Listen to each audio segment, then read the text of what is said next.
자, 25년 3월 9일 28번입니다. 생각보다 어렵다고 느낀 친구들이 있는데 케이스 분류를 어느 상황에서 잘 적절히 나눌지만 고려하면 돼요. 해설지 같은 거 보면은 이런 문제 되게 길게 나와 있잖아요. 안 되는 경우들도 써다 보니까 좀 길어지는 거예요. 그러니까 되는 경우에 맞춰 좀 생각을 해봅시다. 자, 일단 총 10개의 숙소가 있어요. 이거를 이렇게 한번 제가 쪼개볼게요. 각각 101, 103, 104, 105, 201, 202, 205 이렇게 10개가 있어요. 자, 근데 숙박을 할 수 없는 방이 있죠. 그 두 개는 지울게요. 아싸리. 이렇게 지웠습니다. 나머지 8개 방 안에서 5명의 학생 A, B, C, D라고 할게요. 5명이 배열이 된다고 합시다. 근데 룰이 있어요. 문제 보니까 5명 중에 어느 관광객도 뭐 100일, 200산 앉을 수 없고 A랑 B가 숙박하는 객실 번호의 차는 1 또는 100이래요. 자, 여기서 중요한 건 룰이 있습니다. A랑 B가 1 또는 100 차이 난다는 얘기는 숫자 번호가 1 또는 100은 세로로거나 가로로 이웃한 경우다라고 생각하시면 돼요. 그래서 얘네 둘은 그냥 이웃한다 라고 쓸게요. 그 다음에 다조건 보니까 A랑 C는요. A랑 C 어떤 경우에도 번호의 차가 4보다는 크고 100은 아니다라고 돼 있어요. 100이 아니다란 말은 세로로 이웃할 수 없다 이런 뜻이고 4보다 크다는 말은 제일 큰 번호 205랑 차이 나는 거 201이거든요. 4보다 크다는 거는 이거보다 벌어져야 된다는 얘기니까 층이 다르다 이거예요. 이해되시죠? 그래서 A랑 C는 층이 다르고 이웃하지 않는다 이렇게 생각하시면 됩니다. 자, 그럼 결국 우리는 이 룰을 지킨 상태에서 A, B를 가지고 케이스 분류를 어떻게 할 거냐 이것만 고르시면 돼요. 자, 그럼 일단 이렇게 생각해 볼게요. 아니 어차피 얘네들이 이웃할 건데 케이스를 난 이렇게 나눌게요. 두 가지로 A랑 B가 같은 층으로 이웃하는 경우가 있고요. 그 다음에 A랑 B가 다른 층으로 이웃하는 경우가 있어요. 이해되시죠?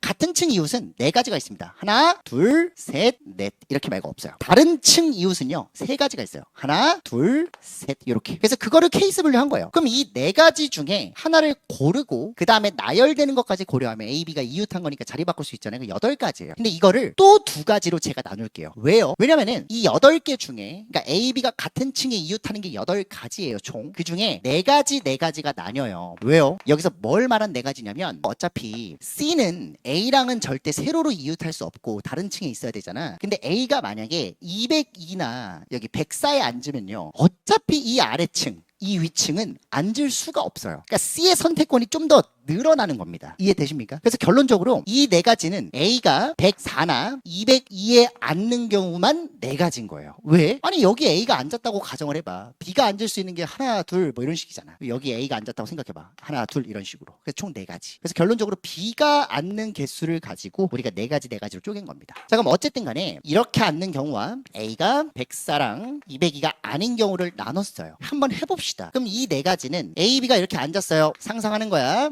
그러면은 C는 어차피 여기 못 앉으니까 어차피 여기는 아무도 못 앉죠. 그러면은 여기거나 여기에 앉을 수 있어요. 누가요? C가요. 그래서 결국 C에서 나올 수 있는 4가지. 그럼 나머지 5개의 방이 있잖아요. 왜냐면 8개의 방 중에 3명이 앉았으니까. 그러면은 나머지 5개의 방 중에 D, E가 숙박을 하면 되는 거니까 결국 OP, E가 되는 겁니다.